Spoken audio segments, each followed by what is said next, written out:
नमस्कार दोस्तों, Purvanchal career classes के इस ऑनलाइन प्लेटफॉर्म पे मैं यशवंत गौरव आप सभी का स्वागत करता हूं। दोस्तों, मास्टर बैच की इस सीटेड दिसंबर 2024 की श्रृंखला में संधि प्रकरण को मैं अभी आपके समक्ष रख रहा हूं, जिसमें संधि में व्यंजन संधि, संधि में भी स्वर संधि समाप्त हो गई, उसके बाद व्यंजन संधि में दो टॉपिक मैंने समाप्त कर दी है। एक तो होती थी आपकी अच्युत संधि और दूसरी है अष्टुत्व संधि। दो संधियां मैंने इसमें, दो टॉपिक मैंने समाप्त कर दिया है। उसके बाद आपके समक्ष इसमें व्यंजन संधि में 3-4 टॉपिक से और बनेंगे, तो आइए उनको देखते हैं। दोस्तों, आशा करते हैं कि आप स्वस्थ होंगे, व्यस्त होंगे और अपनी पढ़ाई में मस्त होंगे।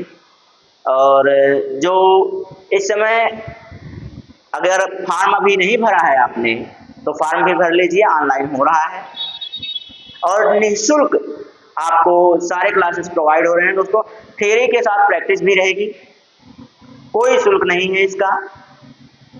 अगर आप विश्वास से पूरे परिश्रम के साथ अगर हमारे साथ जुड़ रहे हैं, तो गारंटी हमारी रहेगी कि आप आराम से क्वालिफाई कर जाएंगे। तो चलिए दोस्तों, ज्यादा समय ना लेते हुए शुरू किया जाए। ये देखिए, आज दोस्तों ये जो टॉपिक है, इसमें लिखने में ज्यादा समय निकल जाता था, इसलिए मैं जो उसका व्याख्या है उसको पहले से ही लिख दिया हूं। तो कौन सी संधि पहले इसके आपके सामने, ये देख लीजिए, चरतो संधि। चरतो संधि का जो सूत्र होता है दोस्तों, खरी च, क्या होता है, खरी च इसका सूत्र होता है। ठीक है, तो खरी च जब इसका सूत्र होता है तो उसके छोड़ दीजिए। सूत्र से मैंने पहले ही बताया कि आपको मैं सूत्र से कोई नियम नहीं बताऊंगा, जो भी बताऊंगा अपने मन से अपने हिसाब से बताऊंगा। तो इसमें क्या है दोस्तों, परिभाषा आप देखते रहिएगा, जो मैंने व्याख्या लिखी है देखते रहिए। परिभाषा इसमें नहीं होती, इसमें व्याख्या होती है, तो व्याख्या आप देखते रहिएगा। जब किसी वर्ग के प्रथम, द्वितीय, तृतीय और चतुर्थ के साथ श, श, हा के पश्चात, मतलब इन सभी वर्णों के पश्चात यदि वर्ग का पहला और दूसरा अक्षर आए, तो पहला और दूसरा वर्ण आए, तो उनके स्थान पर उसी वर्ग का पहला अक्षर हो जाता है। उसी वर्ग का क्या हो जाता है दोस्तों, जो वर्ण है, कौन से वर्ग के प्रथम, द्वितीय, तृतीय, चतुर्थ, ये जो वर्ण है दोस्तों, उनके स्थान पर क्या हो जाता है, तो उनके स्थान पे क्या, उसी वर्ग का, जिस वर्ग का वो अक्षर है, उसी वर्ग का पहला अक्षर हो जाता है। क्या समझा आपने? परिभाषा आपके सामने, एक बार परिभाषा भी दिखा दे रहा हूं मैं, कोई बात नहीं है, देख लीजिए। देखिए क्या लिखा गया है, जब वर्ग के प्रथम, द्वितीय, तृतीय, चतुर्थ एवं स, देखिए उल्टा सा हो गया, कोई बात नहीं है, स को स्थान क्रम नहीं है, बस स, ह के पश्चात वर्ग के द्वितीय या प्रथम वर्ण आए, तो झल, झल का मतलब यही है दोस्तों, झल एक प्रत्याहार होता है जिसमें वर्ग के प्रथम, द्वितीय, तृतीय, चतुर्थ और ये वर्ण आते हैं। ठीक है, सल वर्ण आते हैं, सल का मतलब ऊष्म वर्ण। ऊष्म वर्ण आए तो देखिए, प्रथम, द्वितीय, तृतीय, चतुर्थ और ये जो स यानी कि ऊष्म वर्ण है, इनके स्थान पर वर्ग के प्रथम अक्षर हो जाते हैं, प्रथम वर्ण हो जाता है। वही मैंने लिखा है, वही मैंने आपको बताया, व्याख्या उसी तरह से। अगर आपको इस तरह से ना समझ में आए तो मैं आपको फिर से समझा दूंगा, समझाना तो मेरा काम है। पहले देख लीजिए कैसे होगा।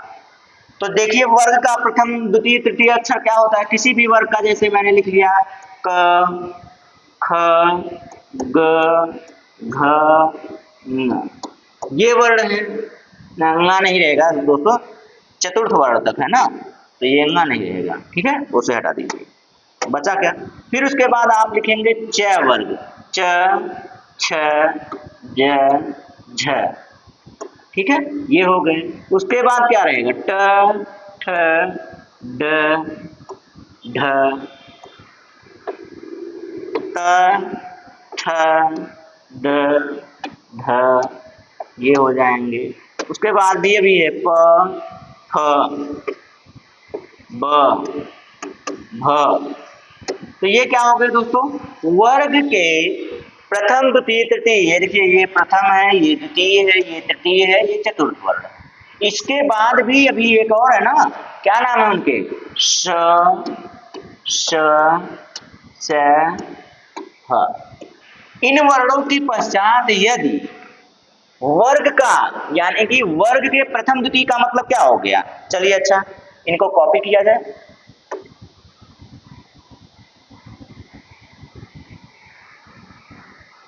कॉपी का ऑप्शन है इसमें, कॉपी का ऑप्शन तो होना चाहिए। हाँ, ये अगर हो जाएगा तो यहाँ पर आ जाएगा। नहीं हो रहा है, 1 मिनट रुक जाइएगा, देखते हैं थोड़ा सा कुछ कलाकारियाँ अगर हो जाए तो। अच्छा, यही उठ कर जा रहे हैं, कोई फायदा नहीं, कोई फायदा नहीं, बस यहीं पे रहने दीजिए, आप यहीं पे रहिए, कोई फर्क नहीं पड़ता इससे। तो इनके बाद देख लीजिए आप, वर्ग के प्रथम द्वितीय, वर्ग के प्रथम या द्वितीय वर्ण आए तो, द्वितीय वर्ण आए तो, ये दोनों में से कोई भी आए तो इनके स्थान पर, ये जो सभी हैं इनके स्थान पर उसी वर्ग का, जिस वर्ग के ये अक्षर हैं उसी वर्ग का कौन सा अक्षर हो जाएगा दोस्तों, तो उसी वर्ग का पहला अक्षर हो जाएगा। इसी वर्ग का क्या हो जाएगा, इसी वर्ग का पहला अक्षर हो जाएगा। तो इसी वर्ग का क्या हो जाएगा दोस्तों, इसी वर्ग का पहला अक्षर हो जाएगा।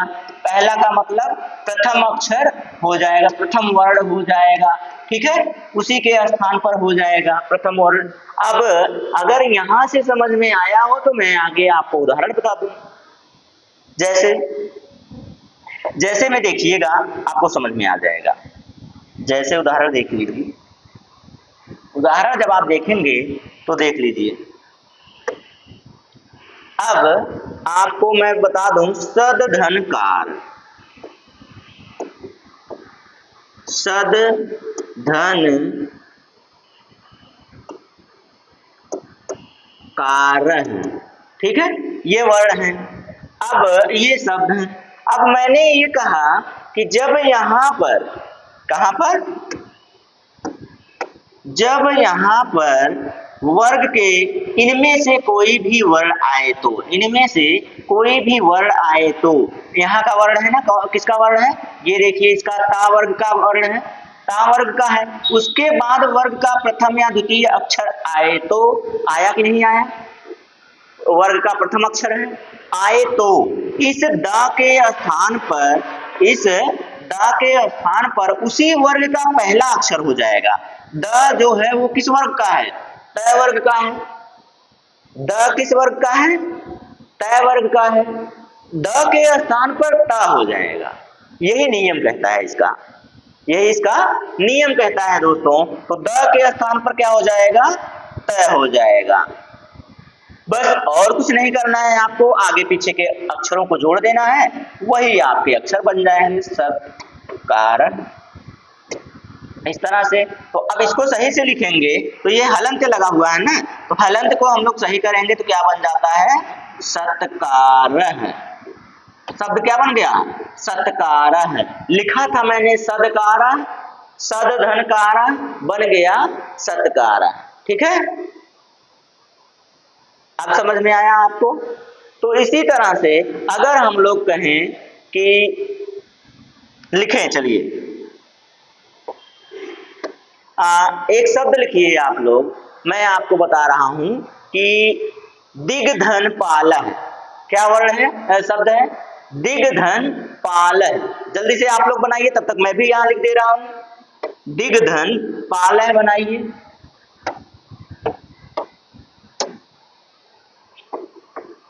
दिग्धन पालः, तो क्या बन जाएगा दोस्तों। अब देखिए ये वर्ग का तृतीय अक्षर है, उसके पहले वर्ग का प्रथम अक्षर आया है, ये तृतीय अक्षर है, प्रथम वर्ण आया है, तो ये जो तृतीय अक्षर है ये उसी वर्ग का पहला अक्षर में परिवर्तित हो जाएगा। किसमें बदल जाएगा? पहले अक्षर में बदल जाएगा। और ग का पहला वर्ण क्या होता है दोस्तों? क होता है, यानी कि क में बदल जाएगा। किस में बदल जाएगा? क में बदल जाएगा। मैंने तो वही कहा आपको कि देखिए, जब वर्ग के प्रथम द्वितीय तृतीय चतुर्थ और या स ह आए तो उनके बाद कोई वर्ण का प्रथम अक्षर या द्वितीय अक्षर आए तो वर्ण आए, तो ये जो पहले में है पूर्व पद है, पूर्व पद में जो वर्ण है वो उसी वर्ग का पहला अक्षर हो जाएगा, उसी वर्ग का पहला वर्ण हो जाएगा। तो गा का पहला वर्ण क्या होता है? का वर्ग का है, का में बदल जाएगा। देखिए का में मैंने बदल दिया। अब का में जब बदल दिया है तो इसको हम लोग जब लिखेंगे पूरा मिला के तो ये तो हट गया, ये गा तो बदल गया ना।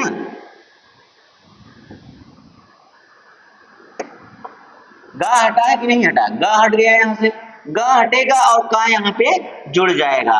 और जब ये संधि रूप बनाएंगे, इसका संधि करेंगे तो क्या हो जाएगा?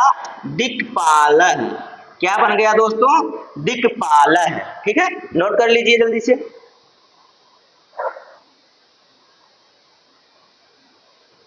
जल्दी से नोट कर लीजिए।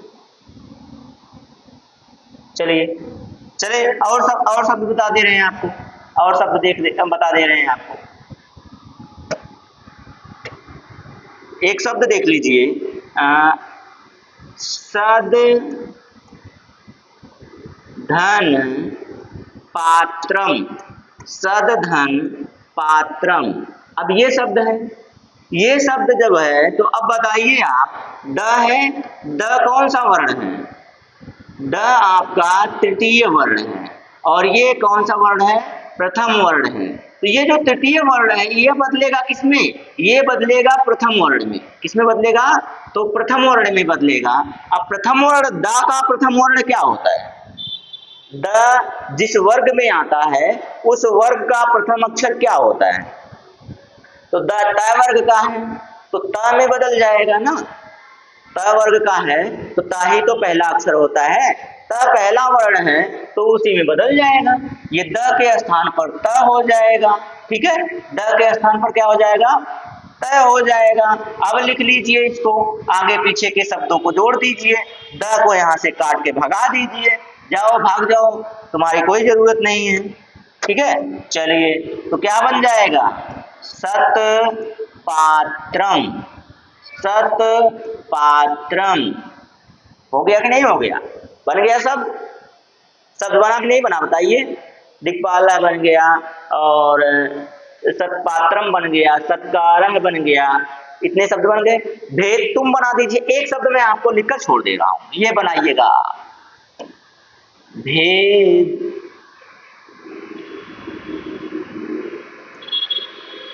धन तुम। भेद धन तुम, ये आप हमें कमेंट करके बताएंगे कि क्या बनेगा। अगर आपने जान लिया है तो आप कमेंट करके हमको बताइए कि ये शब्द कौन सा बनाएगा। ठीक है, ये कौन सा शब्द बनेगा ये आप बताएंगे हमें कमेंट करके। ठीक, चलें आगे फिर। चलिए तो अगली संधि देख लेते हैं, अगली संधि इसमें क्या है, अगली संधि क्या है। ठीक है, उसको भी देख लेते हैं। ये देखिए, अनुस्वार संधि, बड़ी प्यारी सी संधि है, बहुत ज्यादा इसमें कुछ है नहीं, आपके लिए बहुत ज्यादा नहीं है, देख लीजिए जल्दी से, नोट कर लीजिए। तब तक हम आपको समय दे रहे हैं 10 सेकंड का, उसमें में आप नोट जो आपको करना है कर लीजिए। अनुस्वार संधि, अनुस्वार संधि का सूत्र क्या होता है दोस्तों? तो अनुस्वार संधि का सूत्र आप देखेंगे तो मोनुस्वारा होता है। क्या होता है?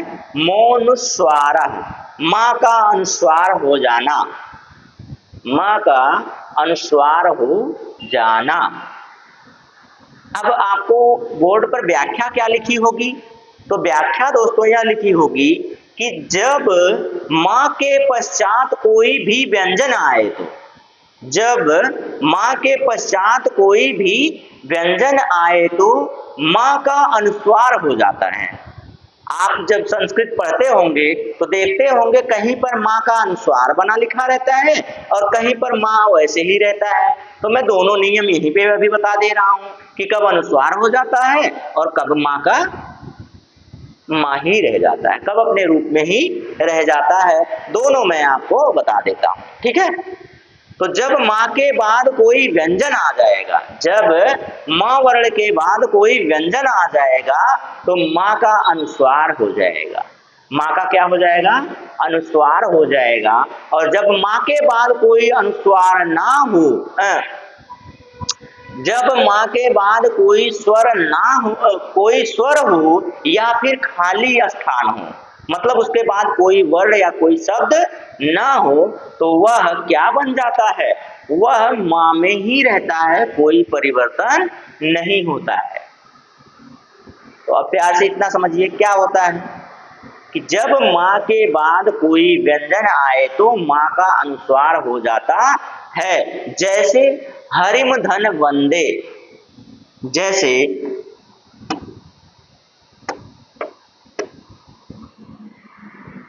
में देखेंगे कि अब माँ है, माँ के बाद आपको कोई भी व्यंजन मिल जाए, कोई भी व्यंजन मिल जाए तो माँ का क्या हो जाएगा?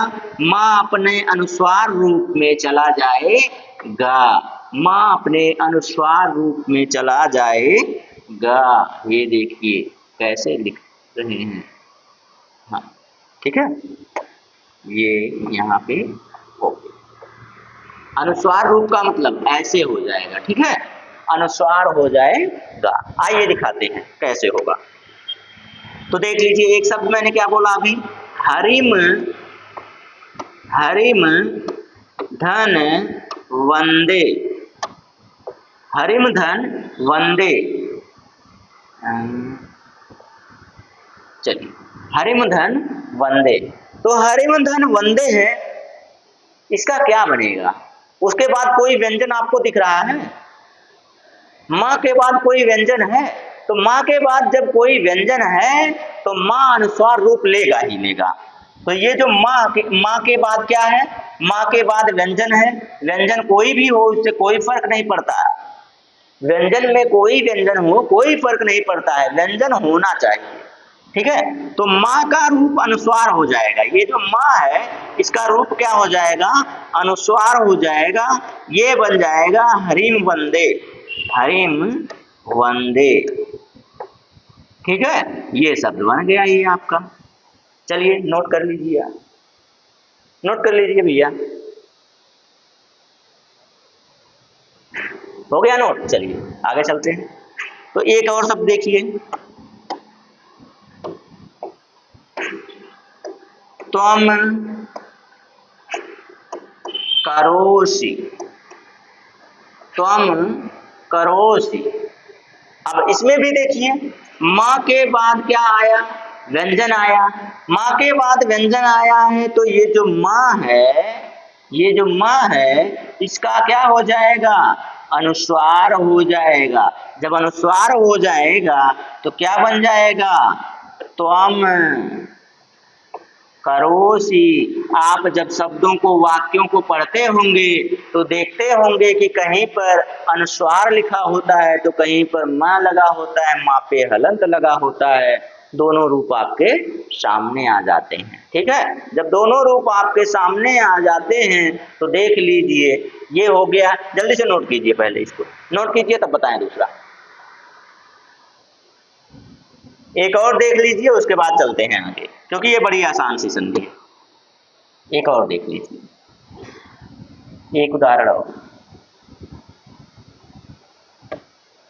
क्या है? जलम धन, जलम धन वहति, जलम धन वहति। माँ के बाद अनुस्वार, यानी कि माँ का रूप हुआ क्या? माँ का रूप हुआ क्या होगा भैया? माँ का रूप क्या हो जाएगा? म का रूप अनुस्वार हो जाएगा। म किस में बदल जाएगा? म अनुस्वार में बदल जाएगा। म किस में बदल जाएगा? अनुस्वार में। शब्द क्या बन जाएगा आपका?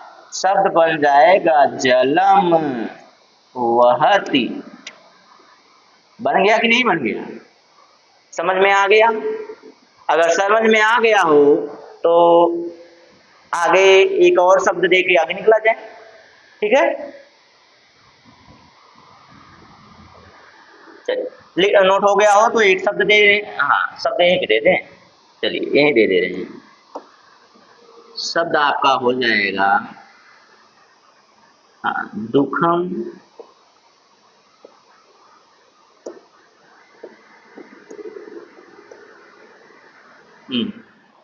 दुखम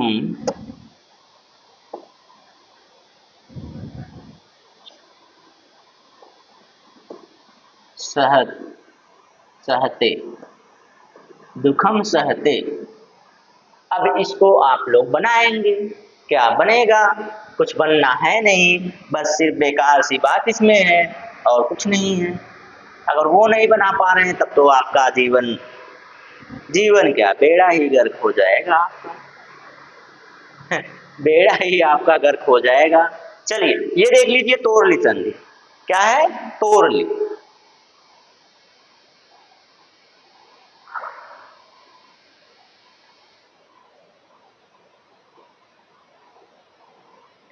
तोरली संधि जल्दी से देख लीजिए। देख लिए? चलिए अब हम आपको बताएं, तोरली संधि का जो सूत्र होता है वो सूत्र ही होता है तोरली। सूत्र का ही मतलब होता है तोरली।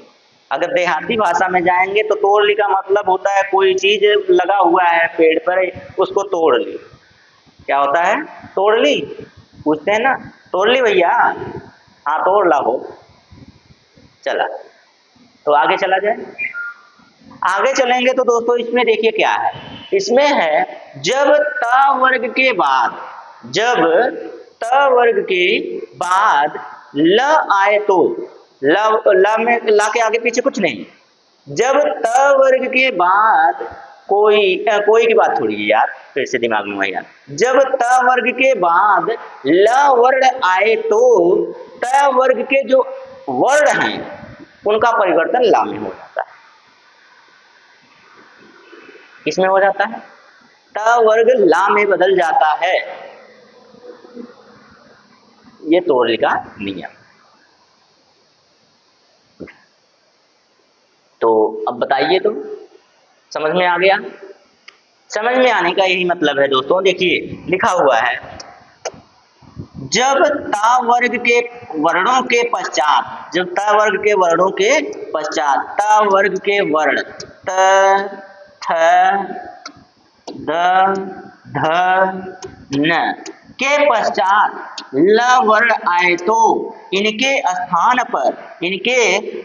पर भी ल हो जाता है। इनके स्थान पर भी क्या हो जाता है? ल हो जाता है। और ये ल तो रहता ही है। उस ला के योग से ही इनका परिवर्तन हो जाता है। उस ला के योग से ही इनका क्या हो जाता है? परिवर्तन हो जाता है। अगर समझ में आ गया हो तो एक शब्द लिख रहे हैं, चलिए उसका बनाइए, बनाया जाए। उदाहरण हम लोग बनाएंगे तो सबसे पहले इसका बनाएंगे जो हमने वहां पे लिखा था, उद धन लिखितम।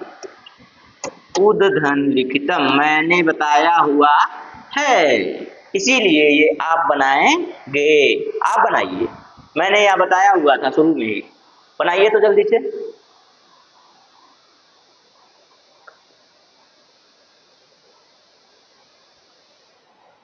चलिए बनाइए। मैंने आपको बताया था जब मैं संधि शुरू कर रहा था, व्यंजन संधि, तभी बताया था। ठीक है, अब देखेंगे इसमें क्या होता है।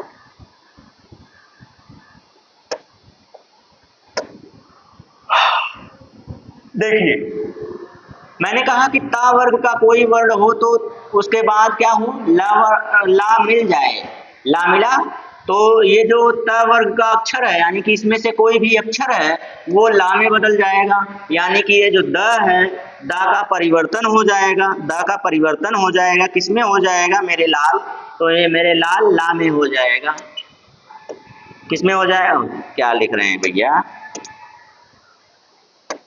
हाँ तो ये जो द है वो किसमें बदल जाएगा, ल में बदल जाएगा, और जब ल में बदल जाएगा तो पूरा शब्द वैसे लिख लेंगे।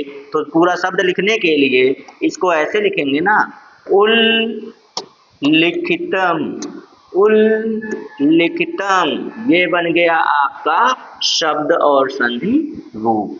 चलिए एक और शब्द बताइए तो मेरे प्यारे भाई, बताइए एक और शब्द बताइए, विपद धन लीन है, विपद धन लीन है,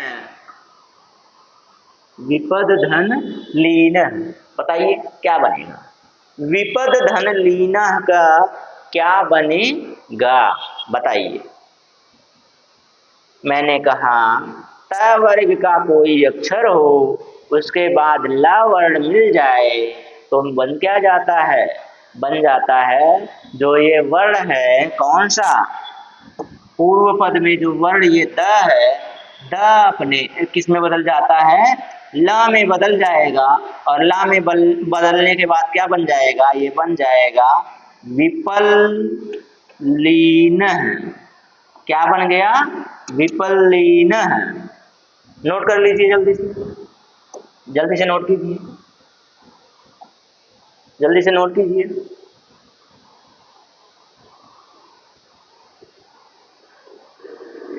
हो गया, एक और लिखिए,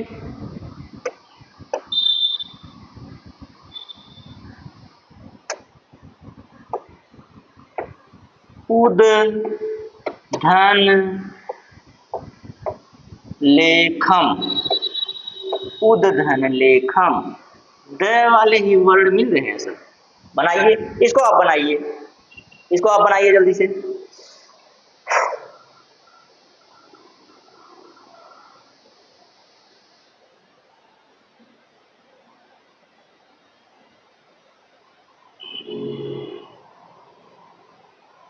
बनाइए, बना चुके हैं,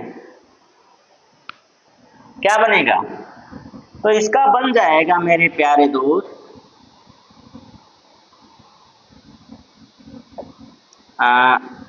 ये जो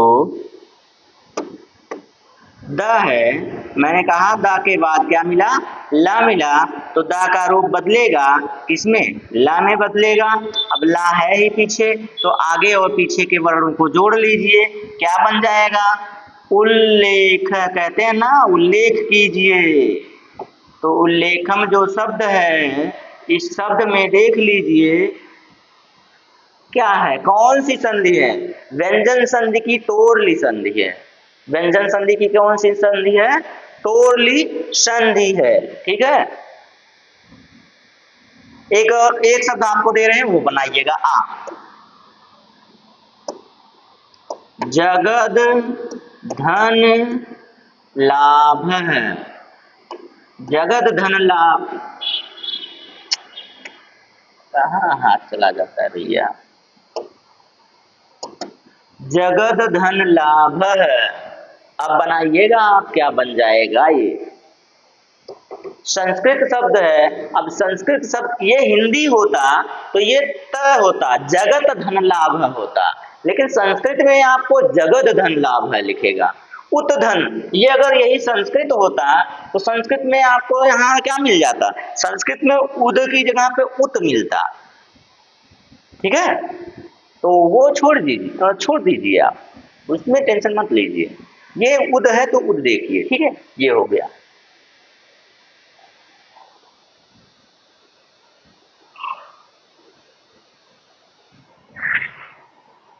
क्या बात है, उबाही आ रही है, उबासी आ रही है, इसको क्या कहते हैं, जमाही आना, जमाही आना, ठीक है। चलो तो ये हो गया। मैं एक चीज आपसे याद कर रहा था, याद आ गया मुझे कि मैंने अभी आपको कहा था कि माँ के बाद अनुस्वार माँ में ही रह जाता है, कब रह जाता है, जब माँ के बाद कोई क्या हो, जब माँ के बाद कोई स्वर हो तो माँ का परिवर्तन नहीं होता है, माँ का परिवर्तन अनुस्वार में नहीं होता है। जब व्यंजन आएगा तभी कीजिएगा तो हो जाएगा। ठीक है, जैसे अगर उदाहरण कहिए तो बता दे रहे हैं।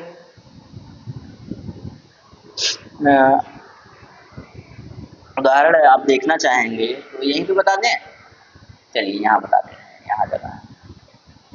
चलिए, तो ये मोनुस्वारा वाला संधि है, देख लीजिएगा।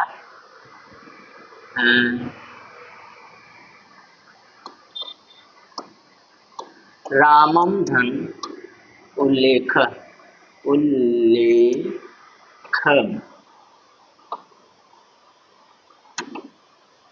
रामम धन उल्लेख।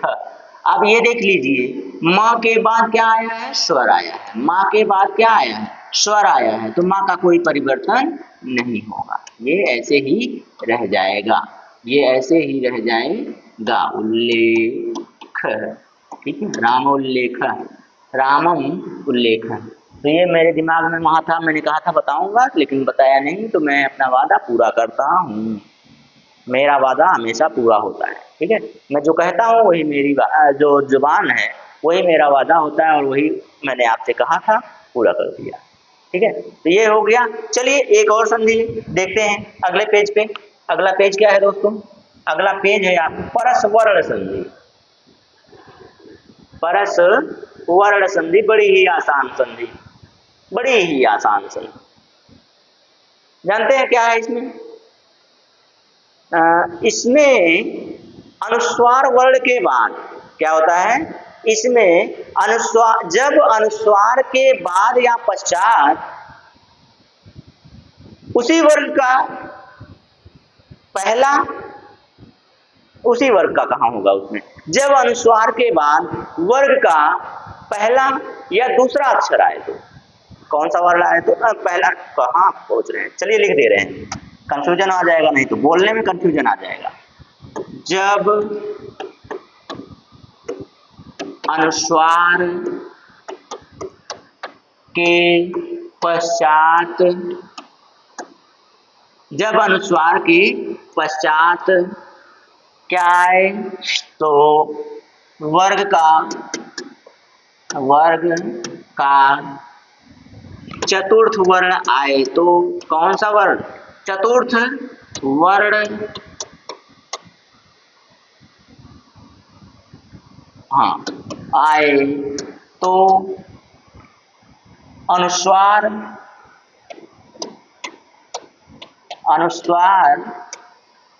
जो चतुर्थ वर्ण है, चतुर्थ वर्ण, उसी वर्ण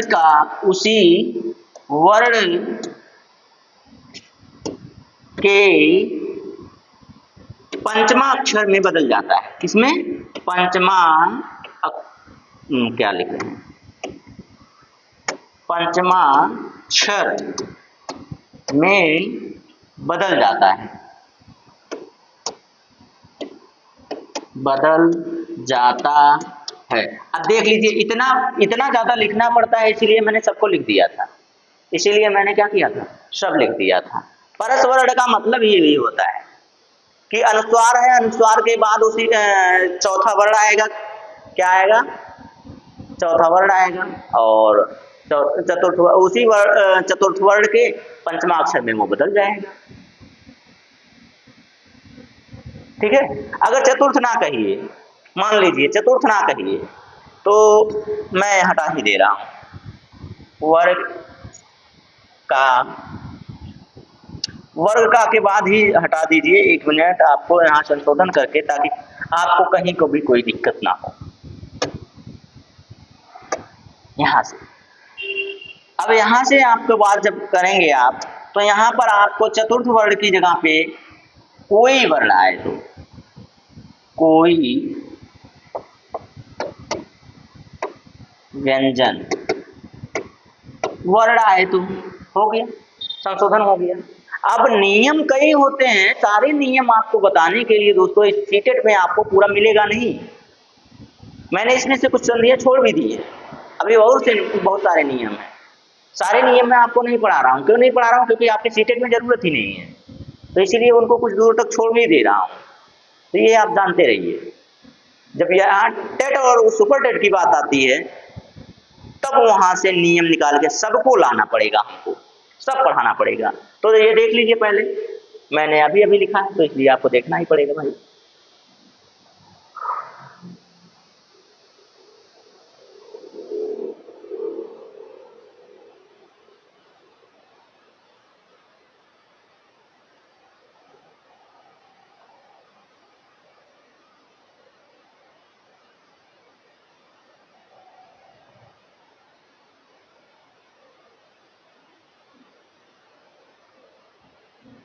मैंने लिखा ना अभी, जो लिखा है वही देख लीजिए।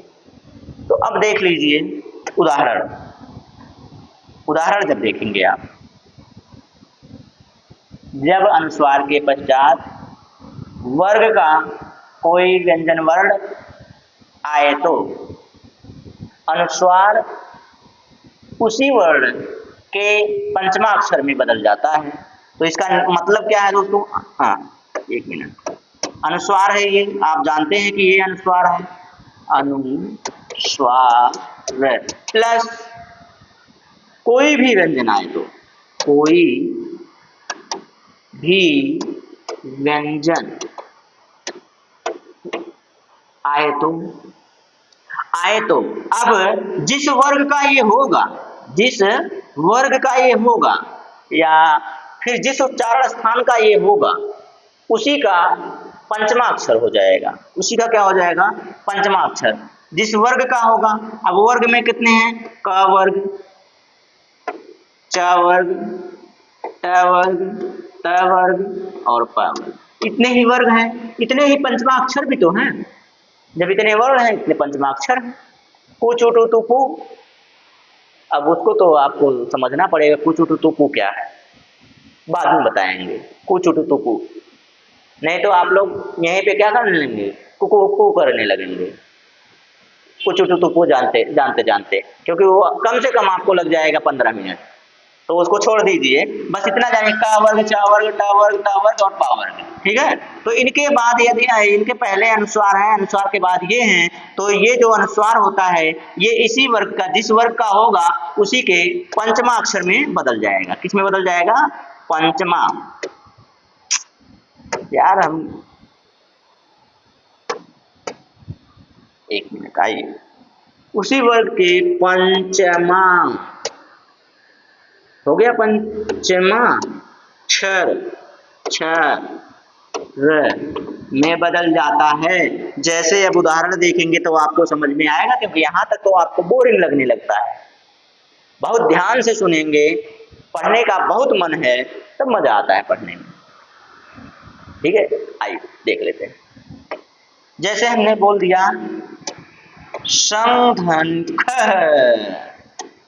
अब देखिए शंखनाद होगा। अब क्या होगा? शंखनाद होगा।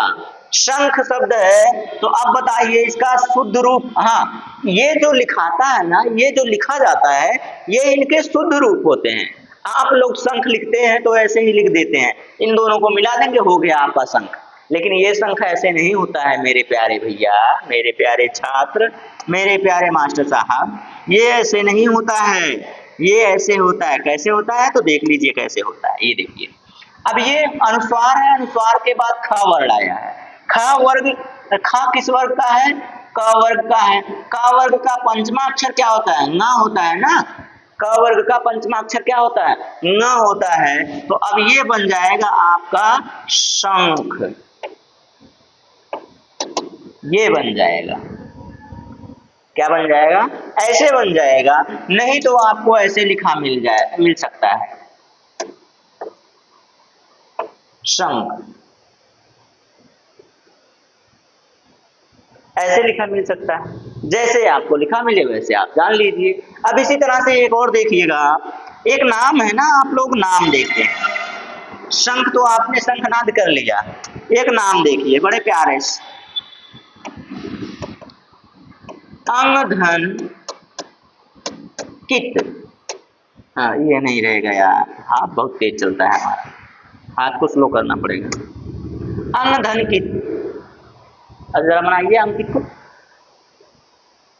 तो अंकित को जब बनाएंगे तो देखेंगे कि ये जो क्या है, ये अ है, आ पे अनुस्वार लगा हुआ है, अनुस्वार के बाद क है, क वर्ग का पंचमाक्षर बनेगा, क वर्ग का पंचमाक्षर बनेगा न, तो अब यहाँ बना दीजिए ना अंकित। अब ऐसे अंकित लिखा जाएगा, ऐसे लिखा जाएगा, या तो इस तरह से लिखिए, या आप लिखना है तो आप इस तरह से भी लिख सकते हैं, अंकित। जैसे आपकी मर्जी हो वैसे आप लिखिए। आया समझ में? चलिए, अगर यहाँ नहीं समझ में आया हो तो आप लोग मंच बहुत ज्यादा खोलते हैं, तो ये देखिए मंग धन च। अब बताइए मन धन च, इसको जब बदलेंगे तो अनुस्वार के बाद वर्ण आया है च, च वर्ग का पंचमाक्षर क्या होता है, ञ। क्या होता है, ञ होता है। तो अब बताइए ञ जो है वो यहाँ जब लगेगा तो ये क्या बन जाएगा, मंच। मंच नहीं दोस्तों, मंच।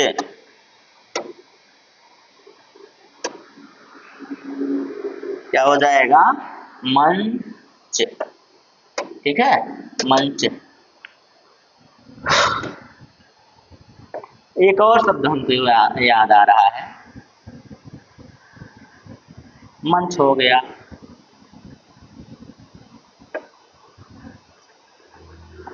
कौन सी संधि हम लोग पढ़ रहे हैं, व्यन धन जन, व्यन धन जन्म। जरा इसका भी तो बना दीजिए, यही संधि पढ़ रहे हैं ना, व्यंजन संधि पढ़ रहे हैं, व्यंजन संधि याद आ गया, बना दीजिए। क्या बनाएंगे आप, ये अनुस्वार के बाद जा आया, जा है, चा वर्ग का पंचमाक्षर क्या होता है, ञ होता है। अभी अभी बताया, चा वर्ग का पंचमाक्षर ञ होता है। अब जब यहाँ होता है तो यहाँ में जब इसको बदलेंगे तो सीधा सीधा वही रूप इसका लिखाएगा, ऐसे करके व्यंजनम लिखाएगा, व्यंजनम।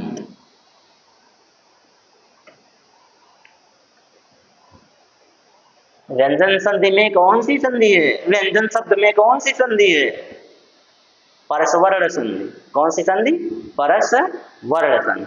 ठीक है, परसवर्ण का यही मतलब हुआ। ठीक है, और कोई शब्द दे दें आपको, शब्द दे देंगे, चलिए दे दे रहे हैं। एक होता है ना, अब क्या करेंगे, मंदिर में घंटा बजाएंगे। अब क्या करेंगे, मंदिर में घंटा बजाएंगे। तो आइए, घन धन टा। अब इसको आप बनाइए, मंदिर में क्या करेंगे, घंटा बजाएंगे, घंटा बजाइए ना। इसका शुद्ध रूप लिखिए, शुद्ध रूप लिखिए। चलिए बता दे रहे हैं आपको, अनुस्वार के बाद, अनुस्वार के बाद ट आया है, और ट वर्ग का जो पंचमाक्षर होता है वो ड़ होता है। क्या होता है, ड़ होता है। लेकिन जब ड़ से ये आधा होता है और आधा कहीं लगता है तो न का उच्चारण देता है। किसका उच्चारण, न का। नोड़ समान पदे, नोड़ समान पदे। ठीक है, न और ण का समान पद होता है। तो चलिए आइए देखते हैं, घंटा बजाएंगे मंदिर में।